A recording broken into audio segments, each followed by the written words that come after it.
Greetings, everyone. I'm Michael McCune, and you're listening to China Talking Points. Together with me, as always, is Eric Olander, my co-editor and co-founder. Hi, Eric. Hey, Michael.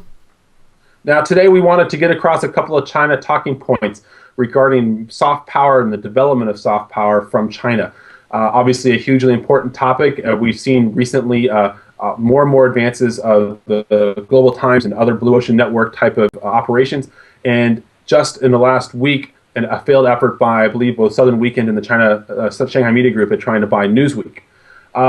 This brought to mind a couple of thoughts from you, and I thought it would be a good time to summarize your three talking points on the current state of soft power development from China. Yeah, I mean, there's three ideas that the Chinese should take into account if they want to build, particularly in the news sector, soft power. Number one, they can't treat news products and news companies like they do cars and computers, whereby Lenovo can purchase IBM, leverage the brand value from that, and grow.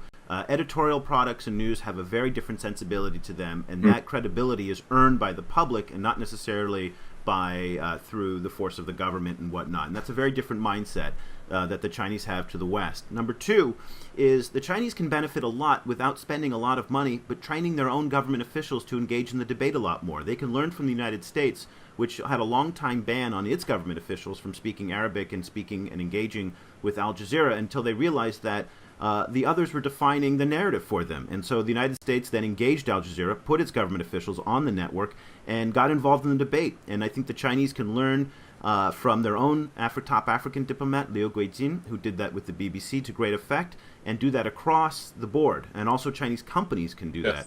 And number three is that credibility is earned in this space. And so simply saying that you're going to launch a new network doesn't necessarily make it popular. So the Chinese have to build a product that people actually want to watch. International viewers have an enormous amount of choice. They're not conditioned to watch the Chinese and to come to the Chinese for news and information.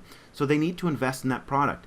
And unfortunately, the Chinese have a mindset which they hire either very, very young or very, very old people to work in their media companies, both of which are not the most necessarily talented or sophisticated or savvy people in this business today. They need to recruit from the CNNs, the BBCs, the Al Jazeeras to come in and work on those products so that they can make them as compelling as the competition.